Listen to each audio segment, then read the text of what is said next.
So this de-dollarization is very serious at this point. We shouldn't underestimate it. But I think we brought it on ourselves. If you constantly beat people over the head with, as you say, this weapon, this financial weapon, eventually they come back and say, we've had it. I mean, people living in Honduras or Costa Rica or Southeast Asia and Thailand are being told, if you want our assistance, our support, then grow these crops. Imagine that, being told what crops you will grow and so forth. It's gotten really out of hand.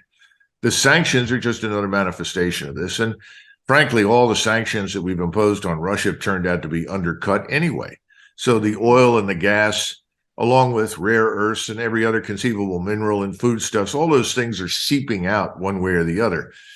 It's kind of, if you pass a law in the United States, and it's a fundamentally flawed law, whatever it happens to be, it's a law that everyone opposes and people really don't want to obey it. Ultimately, what happens? It's meaningless because over time, the police decide not to enforce it because they can't.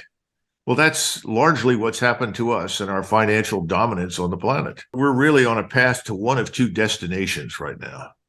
One destination, of course, is, well, the Fed will just print money. And that's the widespread assumption. They'll continue to print and print and print. What's to stop us? Well, there are a lot of things that can stop you from printing more money, not the least of which is something called hyperinflation. We've been down that road before. We could turn to the Weimar Republic in the interwar period. They're talk about Argentina. We go any number of different places and find it.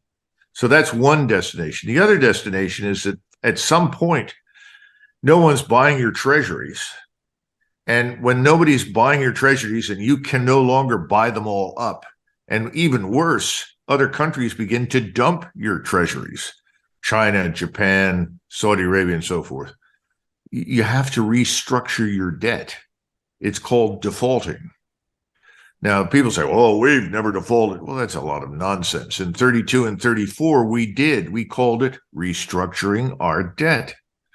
Now, restructuring the debt is very painful, as you know. And as my son points out to me all the time, credit's going to dry up.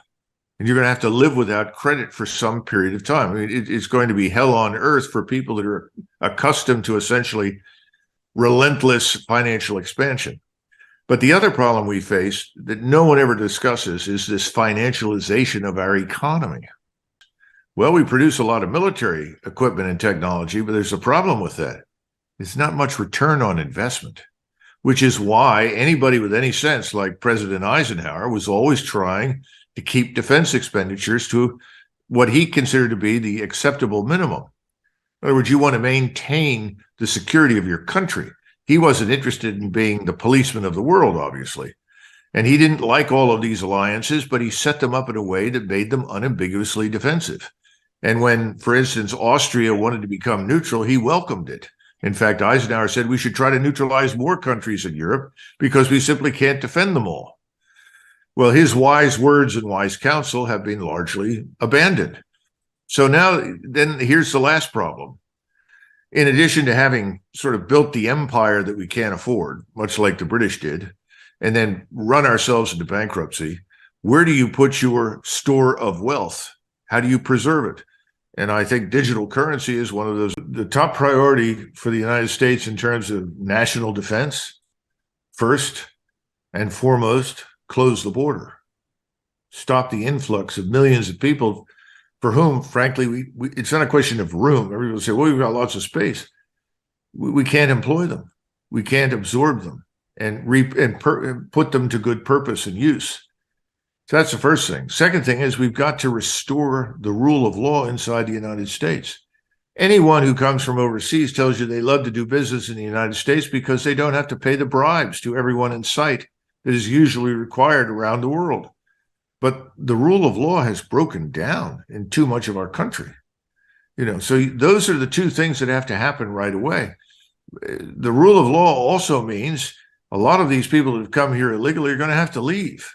Now, that doesn't mean they can't come back legally, but where do we put them? Where do we house them? And if we're headed into a period of scarcity, as opposed to the enormous abundance that we've enjoyed, it's very dangerous to bring in millions of people that you look at and regard as foreigners. Because then the foreigner is seen as somebody taking your job. absorbing your benefits. Do you understand what I'm saying? It's a very dangerous situation. We haven't been thinking about any of these things because we don't see the pain train that we're about to ride. All we've seen is the fun train, the party train. Get on, party away. There's plenty of coal left. The locomotive will keep running. Well, the locomotive is grinding slowly to a halt. It may not make it much longer. What do you do then? You have to start throwing people off the train.